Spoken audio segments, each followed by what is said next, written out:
Welcome back to That Rugby podcast, hosted by the Rugby Booth. It is myself and Hughesy back again for another week. A little bit delayed. I was playing rugby at a sevens tournament in Ireland over the weekend, so needed a couple of days to recover from that because I'm getting a bit old, and sevens is a tough old sport. But what I wanted to touch base on first, Hughesy, is the state of Australian rugby. Now, I think we're going to have difference of opinions here because we've talked quite positively over the past few months, I'd say, since the Joe Schmidt hire of Australian rugby. You've seen some positive results in Super Rugby, and I'm about to bring that all down because I think you're in a fucking shit pot. Now, the reason I say this, and it's not directed at Australian rugby entirely, but I just think there's been a lot of things that have been hidden, and I think Joe Schmidt the job he's got to do, is a fucking big job, and this is where I'm going to start. Yeah. So what I wanted to start with, Under-20 World Cup already happening at the moment. Under-20 the Rugby Championship happening at the moment. We can sit here and probably discuss how poor the marketing has been for that already. But again, hosted on the Sunshine Coast. First round was in probably some of the more horrendous conditions you will see for a rugby game. For what I would say is a professional level rugby game. Those guys in those under-20s, a lot of them will go on to be professional rugby players. Australia loses to Argentina, which is not a great start to your tournament. That's all right, though. You bounce back against South Africa. Needed a red card to do it, but you bounce back against South Africa. I don't see that from what we had last year, where I think Australia in the Under-20s World Cup actually finished higher than New Zealand. It's taken another backward step. To my belief, if you lose to Argentina, I know the conditions were poor, but a loss to Argentina Under-20s, which I don't think they're anywhere near the level that Australian Under-20s should be at the moment. It's a newer program, I know, for Argentina. So I sit there, and that was already a warning sign. But the biggest thing I want to talk about is the engine room. Now, Hughesy, correct me if I'm wrong, but where is Rugby One? In the front row, my friend. In the front row, up front, in the tight five. Now, for as long as we could look, we could say you've had an issue at lock other than the world-class Will Skelton. Take Will Skelton out of it. And even as great, his club form has been better than his Wallabies form, and that's saying something because his Wallabies form's been the best lock in the Wallabies jersey. But saying that he hasn't been able to transition how great he actually is over to the Wallabies. So I won't start too much on the locks. What I really wanted to dive into today was the front rows. And the reason I'm diving into this is because every month I do a form Wallabies and a form All Blacks team. And the reason I've got to this point is I was looking at the form Wallaby front rowers, and it's really, really hard. It is really, really hard. Now, the reason I say that, who are the two form Australian Super Rugby teams? The Reds and the Brumbies. Disagree with me if I'm wrong. I'm not. So I go, okay, let's have a look at the Reds. For the Reds specifically, let's start with them. In their front row, it is made up, especially in most of April, their starting front row was Penny Ravai and Jeffrey Tuamanga-Allen or Alex Hodgman. All three international players. So Penny Ravai is Fijian, Jeffrey Tuamanga-Allen is Samoan/New Zealander, Alex Hodgman, New Zealander. I think Alex Hodgman qualifies pretty soon to be Australian, but again, just saying, not Australian built. So then you've got a player like Zayn Nagor, who was in the Rugby World Cup squad, isn't even able to crack the Reds. I was like, okay, look, let's go to the Brumbies. Let's look at the Brumbies team. You know, this is a Brumbies team, only lost 2 games, looking on top. Look, they've got some great players. Blake Shoup, James Slipper, 9-year-old. He's not actually that old, but an old man, James Slipper. Yeah. He's their one. I go, who's their number 3? Alan Aratoa is out. Who's the Aussie that's put his hand up? Oh, no, it's Sefo Katai, a New Zealander. And I couldn't believe it. I was like, okay, so another New Zealander. I went through, did some research, read about it. There was a great post, I can't even remember where I found it. It might have been on Reddit or something, of naming all the players that when they're eligible. He's not eligible for another 2 years. I go, but okay, so I'm left with the Western Force. Let's go to the Western Force. Okay, I go to the Western Force, and their starting prop, Santiago Medrano, Argentinian. Yeah. Other starting prop was Atu Moli, and Ryan Coxon's made a name for himself. 2 New Zealanders. Now, they've got a heap of Aussie props in there, but don't seem to be starting, and it's not the greatest scrum to start off with. So then I go, I've just witnessed the Melbourne Rebels get dominated in a scrum session by the Crusaders. So I go to the Melbourne Rebels and I go, this is where it is. You know, you've got Matt Gibbon, Sam Talakai, Taniela Tupou, who just got embarrassed by the Crusaders. And I just went, what is happening? Like, you've got world-class quality players. Let's not lie. Taniela Tupou is a world-class quality player. I've left the Waratahs purposely off this because there's been so many different props because of injuries. Now, I get it. Angus Bell, we can sit here and we will argue to the death that he is probably, if not one of the best props in the world. He can't stay on the field. It's as terrible as it is, he can't. And I go, Tupou went backwards. Matt Gibbon went backwards. In the end, I had to select James Slipper and Taniela Tupou. There is not a shitload of depth coming through. There is not a shitload of good players actually out there in the propping region. I even, again, when we made the TikToks about you picking your Bledisloe XV, everyone was talking up players overseas. They're all on the wing or in different positions. Not a lot of props have gone overseas. I just went, for a sport where if you ask the current world champions, South Africa, what's the most important position? They will say props. Kitchoff, Malherbe, Ox. You just go, those three names scream and scare you. And I sat there and I just went, Australian rugby's in a lot more trouble than we think. Take out Will Skelton. Say Will Skelton just goes, I'm not playing for Wallabies anymore. Just say he does it. I'm not saying he will. Your type 5 is not world class. And as good as I believe Taniela Tupou is, as good as Alatoa is, as good as Slipper is, as we saw from the World Cup, it takes 1 injury, 2 injuries, 3 injuries, and you're nothing. You are nothing. And that is not the same in New Zealand. Like, in New Zealand, like, you look at the Crusaders who had, 2 free injuries. You look at the All Blacks when they went in there, 2 free injuries. You look at South Africa, 2 free injuries. They could still find world-class props. France could do it. England can do it. It is, as much as we can sit here and talk about, I love the back line in the back, and Campese will sit there and scream from his tinfoil hat that the backs need to just be running sexier moves. The game is won up front, and you do not have enough props to do anything about it, and I think it's a dire position to be in right now when I'm looking at it. And then, as you mentioned now, Pone Fa'amausili, who was Wallabies 1, has been loaned in from the Rebels to the Waratahs, which is great. I'm surprised he wasn't playing for the Rebels, but I haven't read too much into that. Yeah. And then an Argentina prop, because you just don't have enough. And to me, Shoot Shield's one of the best club competitions around. The Queensland Rugby competition is one of the best club competitions around. There's all that talk, you had the NRC, but there's just the depth of props is just an embarrassing position at the moment, and I just couldn't believe it when I was looking at it. You thought we might disagree on this. I don't think we are going to disagree on it. I think because I had to pick that team the other week, and I was struggling. I was looking at front rowers, and I was just thinking, God, who do I pick? Who's my front row? Like, who's really standing out for me? No one was really standing out for me. Angus Bell was standing out before he got injured, and that was about it.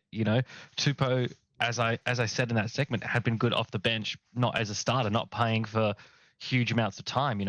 So yeah, no, I agree with you. Front row has been one of my big areas of concern as a Waratahs and a Wallabies fan. See, Waratahs especially. I'll repeat myself again. Going into the season, one of the things I said I was most concerned about with the Waratahs was the lack of forward depth. Not front row, but forwards depth. Lack of forwards recruiting in the off season. We did some patchwork signings here and there, but it wasn't good enough. I think the guys that have come in have done a decent job, but they're not world class. They're not world class props. Like Angus Bell is, and Alan Alatoa is. So yeah, you just have to. It's a bit of a guessing game, and it's sort of like, we've got this good club competition. What's happening that's not getting them to that next level? What's happening at a Super Rugby level where these guys are sort of just fading into the background, not really performing that well? And so I think there's got to be a look at some positional coaching and things like that.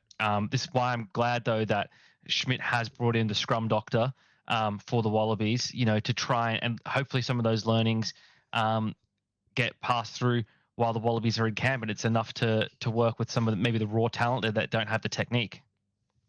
Yeah, and they need something. There's no doubt about it. Like, I sat there and I just watching that Rebels game against the Crusaders back again, and I went, what happened at scrum time? Like, this is arguably your Australian lineup now, like, you take out James Slipper and Alatoa, but I go, we can't continue to rely on James Slipper. Like, as great as James Slipper again has been, great as a stalwart he's been for the Wallabies, and in Super Rugby, there's going to be a time and a place where James Slipper needs to hang up the boots. And to the fact that we don't have you have a made replacement who can't stay on the field. But I just sat there, I was like, I just couldn't believe it. I sat there and I literally went game by game by game, week after week in the month of April, and I went, there's not an Australian prop that's put up their hand. Like, James Slipper was the Australian prop that had put up their hand. And I'm like, I see why Eddie just about made Alatoa captain, because I think he was like, I just need some more props, and I'm hoping if I put Alatoa captain, it'll put him into the spotlight, and we'll get some more props coming out, because the depth in that position is just is crazy to me. And then I looked around, and even in the Brumbies, I sat there and I went, Tua, who recently just was man of the match against the Drua, is a New Zealander. You got Ollie Sepsid, who's a New Zealander, and I go, it's interesting. I go, at what point do you go, we're not going to recruit New Zealand rugby players to our Australian Super Rugby teams? Like, you're telling me you don't have a good enough 12 in Australian rugby ranks that could play for the Brumbies and get some experience along a world-class level player in 13 in Len Ikitau. And this is not against Tua again. Maybe, 3-5 years down the line, he does end up putting on all of his jersey. But your game plan cannot be sign New Zealanders 3-5 years out and then hope that they decide that they want to wear a green and gold jersey, because that's not what the green and gold jersey is about. Yeah, and it might be controversial, and people might think I have a backwards logic here, but I think this is an argument for expanding the teams more than anything, because you need Australian players in those slots, in Super Rugby slots. If we're going to have New Zealand and foreign-born players in there, we need opportunities for Australian players as well. And so what I think that means is you don't lower the number of potential positions, you expand it. You give teams, you put more of those positions on the map for those players to potentially climb into, because the more experience they get at Super Rugby level, the better they'll be. The better off that they'll be, the better off that the ecosystem will be. That means there's more chances for players to rotate through lineups as well. Go playing in Super Rugby 1 week, shoot shield the next, things like that. When you have more spots open, so that, for me, that says, look, we need these teams are wanting to compete, so they're going to recruit foreign players. If we reduce the number of teams, they're still going to recruit the foreign players as well. There's nothing wrong with that. But the more opportunities we have open, the more players we can have playing. Look, it's a different sport. NRL expanded a team. There was worries about the quality dropping off. I haven't seen that happen, right? I think the NRL have done a really good, pretty seamless job of integrating an extra team. And that's, going to 19 teams. We're talking about going from 5 to 6 here, and with a sport that is internationally played as well. So there will be opportunities there, more markets to tap into, more potential viewers, more potential fans. Look, I think it's all at the moment, I think, with Rugby Australia. I think the most dire part of Rugby Australia at the moment is the financial and business side. That just needs to get sorted out. That needs to get fixed up. And that starts, as where we always talk about it, is marketing, advertising, reporting on the game. Sports reports don't talk about rugby union, hardly ever. I heard the first sports update that I heard address a rugby union injury in ages. The other week, anytime we hear about rugby union, it's for some reason connected to the NRL. It's Joseph Suaalii or Joey Manu moving to union and things like that. It's nothing to do with the actual competition itself. So that comes down to the game's administrators. You have these broadcast deals. Part of these broadcast deals need to be, you talk about us on your nightly news channel. Like, they're on Stan, right? They're on Stan. They're on Channel 9. Talk about it on the Channel 9 news. Yeah, look, a lot happening in Australian rugby. But saying that, and in Australian rugby, something good did happen over the weekend. Crusaders lost to the Reds, which was a massive. In Christchurch as well, which is huge for the Reds. Really big for their season. Really big for everyone in Super Rugby, because it's keeping the Crusaders down where we want them to be. They're a game behind Moana Pacifica. They're 2 games behind the Dura, and we've got 1, 2, 3, 4 weeks left, running out of opportunities to crack that 8. Let's look at the Dura's remaining 4 games. They've got the Force, right? They'll probably win that one. The Reds will be a tough game, but that's in Fiji. They've got the Highlanders. They could win that one, and they finished off against the Rebels, where they could win. So let's say they get 3 wins there, right? That means the Crusaders have got to win out the rest of the way, to catch the Dura. I don't think the Dura's the team they're going to potentially catch. I think it's the Highlanders. Yeah. If there's a team that they're going to catch, because the Highlanders, if I can bring it up. Well, they play the Crusaders this week coming up. They host the Crusaders. Then they go to the Blues. That's going to be a tough one. They host the Dura. That could be one. And then they're away to the Hurricanes. Exactly. It's a tough run home. So Crusaders, what we discussed, if say they beat the Highlanders, they've got 4 games left. They need to win 3 of them to finish in that 5-12 section, 5 and whatever it is section. They beat the Highlanders. They've got then the Brumbies, the Blues, and Moana, and they've got to find a way to win 2 games there at minimum. I think they can win. They can definitely win 2, if not more. And it's definitely possible for the Crusaders to get in. It's just a little bit harder, which is all we can hope for. That's all we can hope for. That's all we can do. Look, I trust the Blues to get the job done against the Crusaders. I have less faith in all the rest of them. The Brumbies are playing them at home, which is a positive for the Brumbies. And same with the Highlanders. The Highlanders are hosting them as well. So yeah, look, I'm hosting that down Dunedin. The Highlanders can just sort of just get it together and really just do it, just to not even for their own finals hopes, but just to screw the Crusaders over.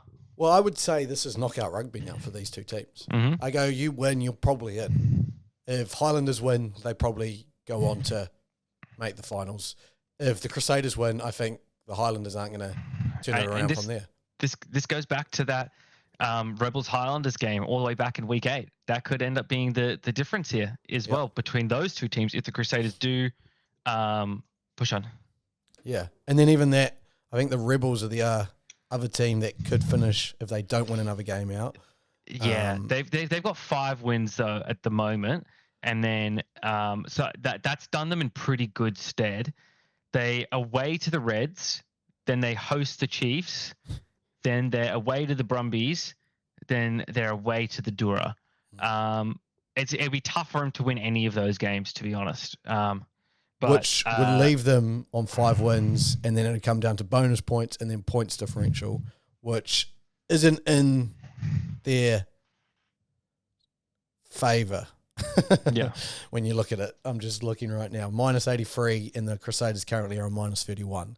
So it's going to be tight for that 8 spot. Like, win it in for the Crusaders, as far as I'm concerned. If they win 3 games, I think they end up in there. And again, I think they could win 2 games and get in there. I think they only need to win 2. And I guess they could. It depends. God, that would be disgusting if a 14-win team got it.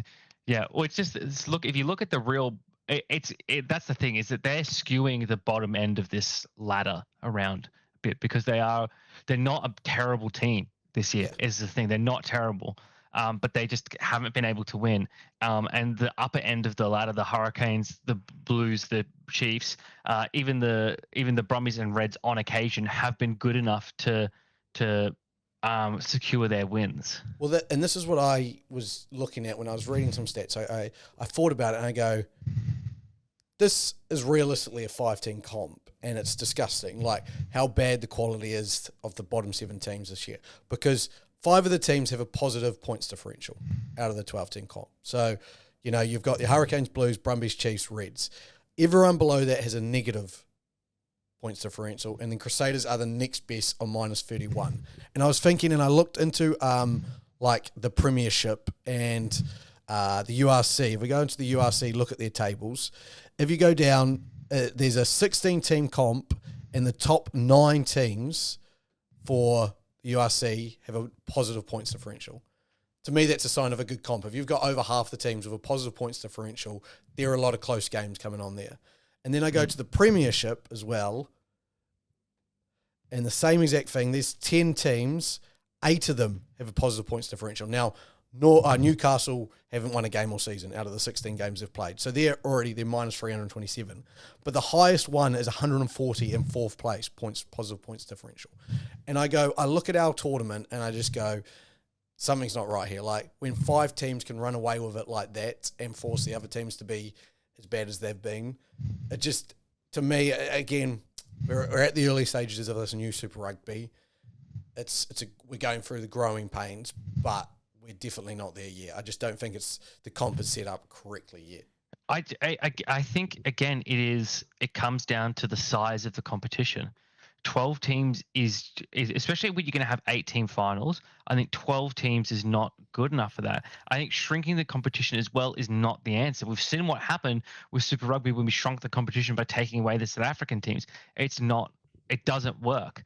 You need to have more teams in there, because frankly what you need more middle of the pack, right? Because at the moment we're a 2-tiered competition, the top and bottom, right?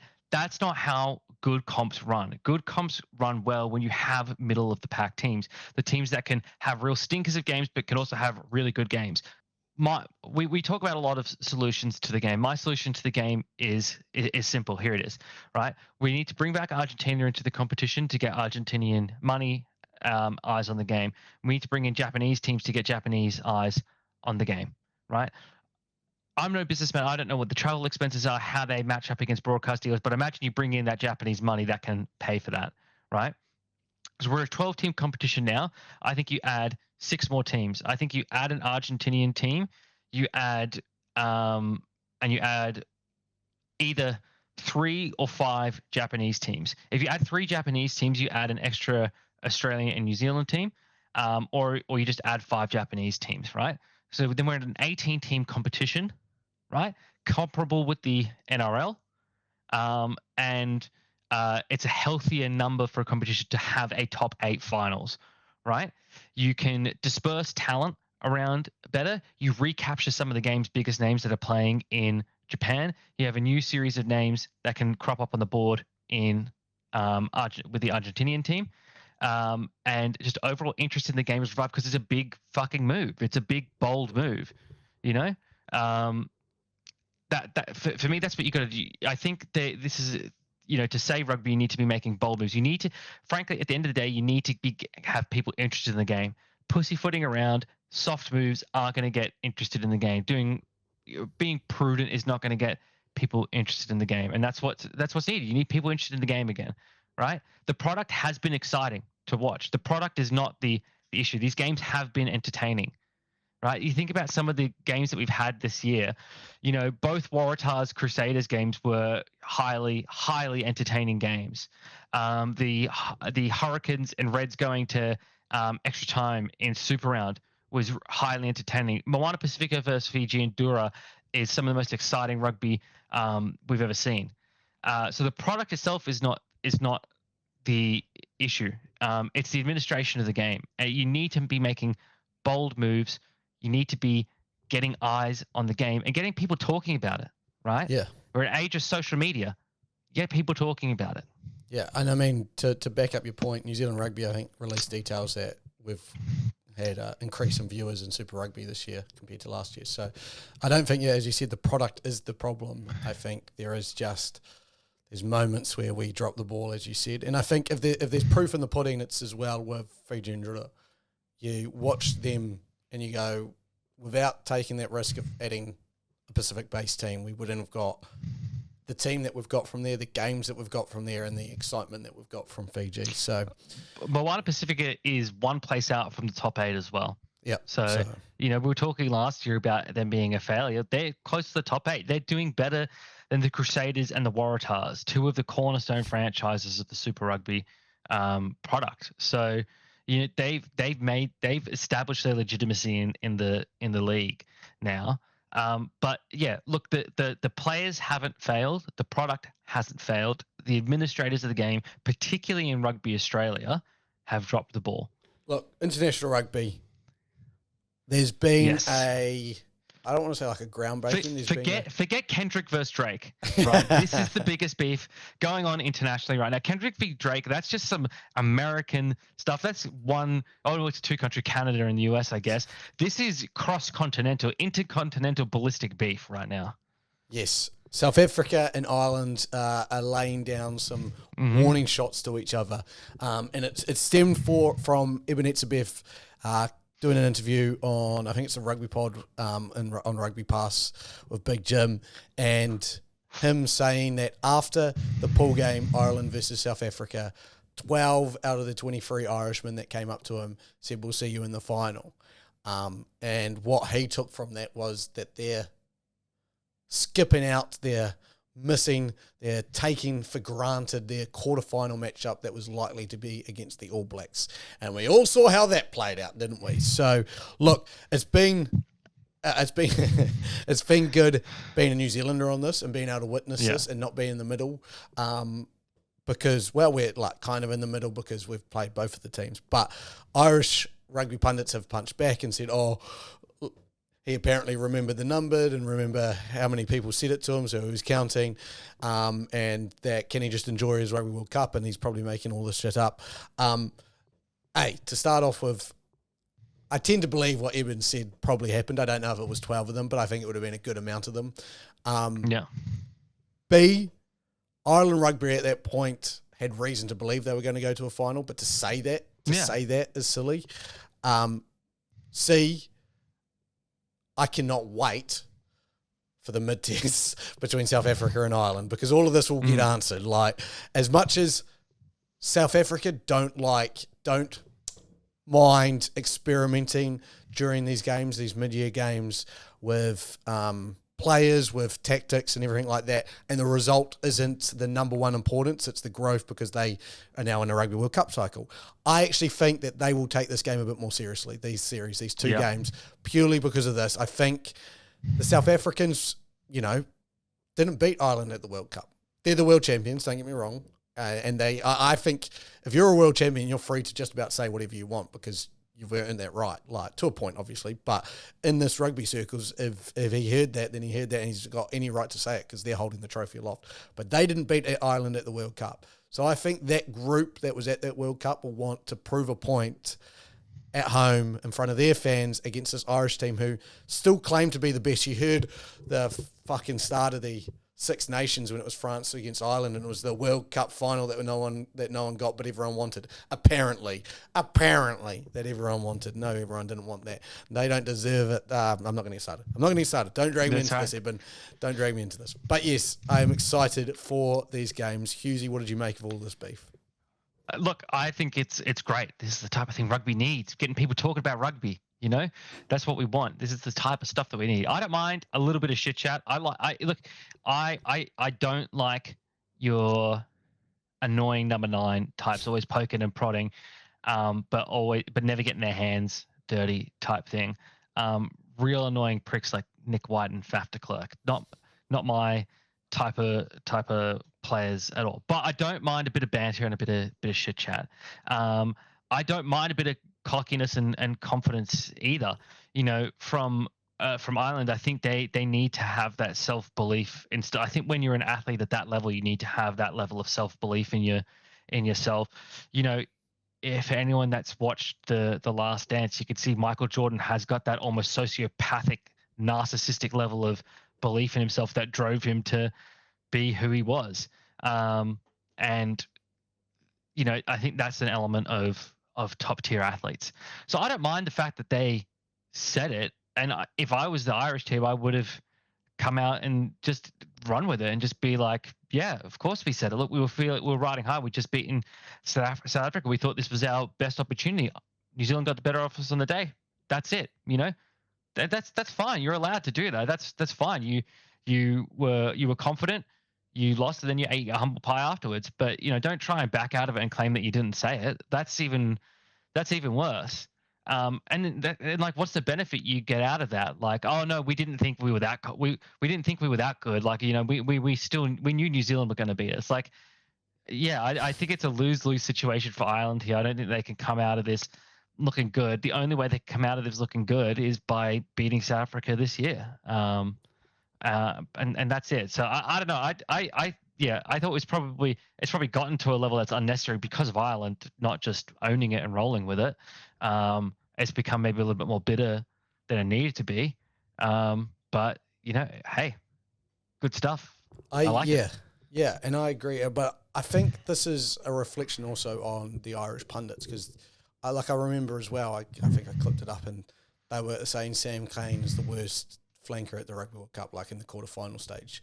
And then obviously he went and had one of his best games of all time in an All Blacks jumper against the Irish. And I go, they just tend to say a lot of things and they haven't got the record to back it up. Yeah. Like someone I read on one of the comments to Ebenetzi's thing was like, Ireland had won 17 games in a row. Of course they thought they were the best team in the world and we're going to go to the final. And I go, you can think you're the best team in the world and all of that stuff, but until you've done it, like I'm sure MJ was less of a killer until he had won that first championship. Like as soon as you win that first championship, my belief is it just puts you in that mind. I've done it. I know I can do it, and I can fucking. They had never got past the quarterfinal, and then as many games as you win before a quarterfinal, it doesn't matter if you don't win the quarterfinal, and I imagine that Irish team had taken all of those 17 games game by game, and I think the moment probably got a bit big on them. They had gone, as you said, we'd just beaten South Africa, defending champions in a pool game. This is our time. This is our moment. Instead of going, we've now got to beat Scotland, and then we've got to make sure we get into that quarterfinal and win that quarterfinal. Yeah, I mean, look, it's there's yes and no.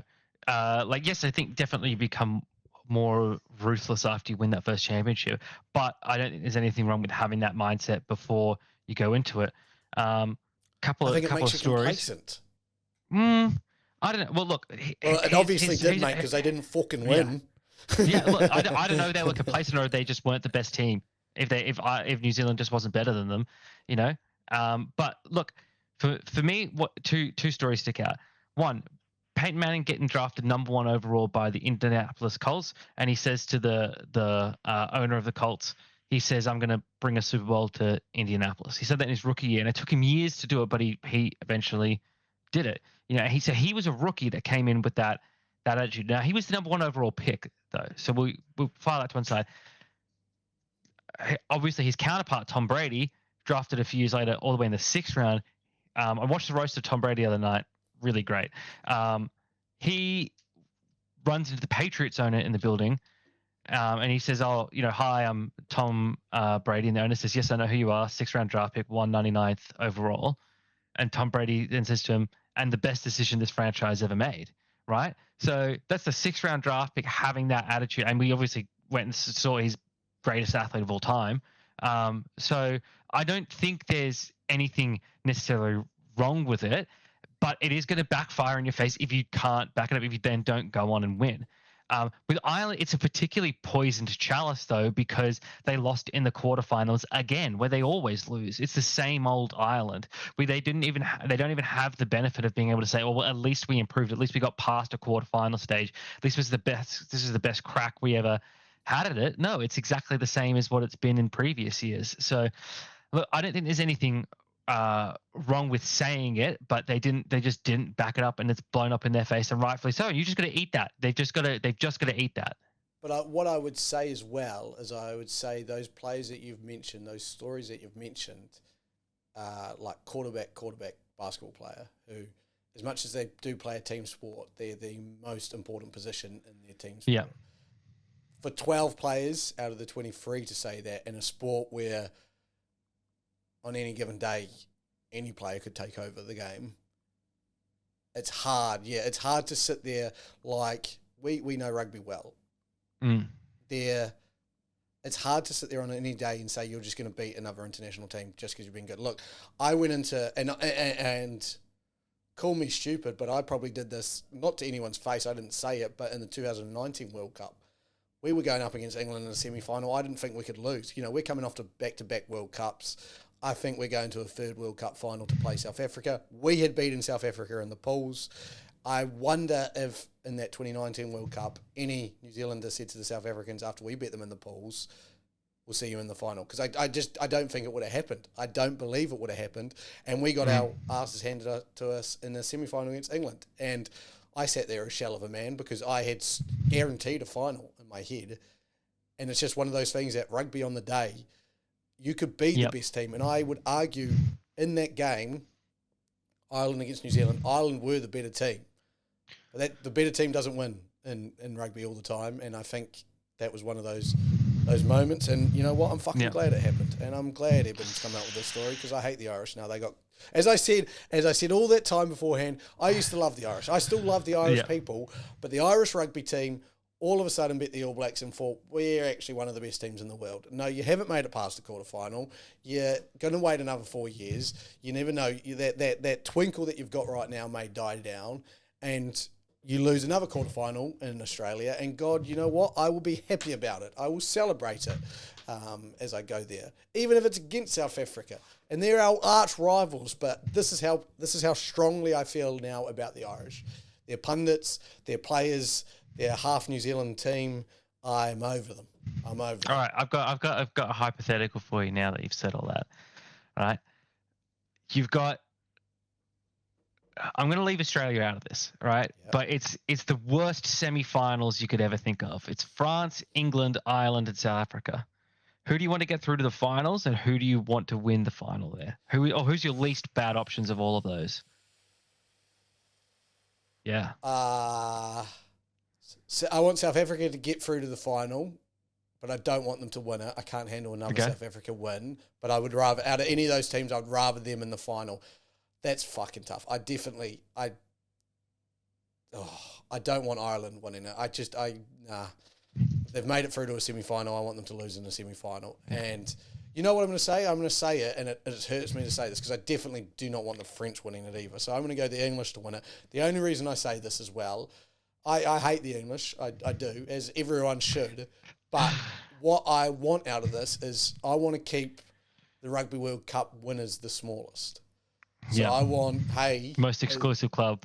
Exclusive club to win Rugby World Cup. So France, Ireland, you're not in it, get out. That was terrible. That was actually terrible. I can't handle South Africa winning another World Cup. I just couldn't. In 2027, if they win it again, I'm retiring from the sport. I'm going to follow soccer. That's the only thing I can get out of this because I just can't handle South Africa win. Fair enough. You did well. Good reasoning. Good logic. That's where I thought you'd end up. Yeah, that sucked.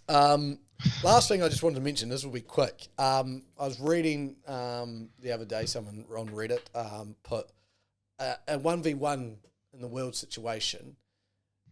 If you 1v1 everyone in the world, so everyone fights someone, you only have to win 33 times to be the last man standing. Now, this includes the whole world, babies everywhere. Now, what I was thinking, the rules. So was that mathematically everyone would it would be 33 rounds 33 of everyone in the world. Of everyone in the world. So if I took on you, I won, then I'd go to the next stage, and if I did that 33 times, it'd be last man standing. Yeah. The rules were like no armed combat, so no weapons or anything. It's just mano a mano, fist against fist. What I was thinking is, if this happened in this theoretical, hypothetical situation, this Hunger Games type situation, what rugby player makes it the furthest?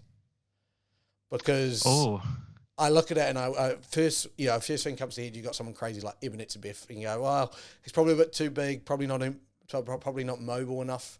Can you get someone under him? Is there a big prop that you don't want to take on? Like Tamatai Williams, something like that, or is there actually a smooth like flanker, like you don't want to take on a Dave Pocock who's just a ripped beast. I couldn't come up with an answer, but I'm putting you on the spot to come up with an answer. Joe Marler, because he's just fucking insane. Oh, I don't mind that answer as well. Yeah. He's the first person that comes to mind. He's the person, and he seems like the loveliest bloke in the world. But he seems like the first guy that I'd pick up out of a lineup who would have ripped someone's throats out with their bare hands. Of all the rugby players in the world. When you said that name, that's the first image that came to my head was the Game of Thrones just squeezing the mountain. Yeah, the mountain he doing looks that, like he looks like the mountain. Yeah, yeah. Yeah, I mean, the crazy situation that's going on in your head right now. Yeah, it's just my eyes are hurting. Yeah, I'm just thinking about it as well. Well, I mean, speaking of people with cool nicknames, the Beast. He could do some damage. Beast I reckon. Could do some damage. Beast could do some damage. And he's already got the cool killer nickname, Beast. So there's that as well. I was trying to think who's had like a decent boxing career. So I was like SBW, but then obviously he ran into Mark Hunt and that all ended there. And I was like, I couldn't think of anyone else that jumped out. I was like, if he was still alive, rest in peace. But Jerry Collins, again, you need a crazy number 6. That's what's the French, long-haired French caveman? Chabelle. Oh, yeah. Something like that, just an absolute nutter that might, But I actually like... I think I'm sticking with my original answer, though, of Joe Marler. I think he would make it very far. I think he could make it very far. Of all the rugby players, I think he'd make it the furthest. I like that answer. He may not win it, but it'd be around when the tournament got juicy. We wouldn't be, because we'd be out in probably the first rounds. I don't know. I could take a child, probably. You said women and children are included in this, right? But you don't know who you're going to get drawn with. You might end up with Joe Marler in the first round. Yeah. It's all a game of chance, right? Yes. But no, I tell you what. I get a baby in the first round. The baby's going down. It's all on. You're definitely through to the next round. Love that. Yeah. All right.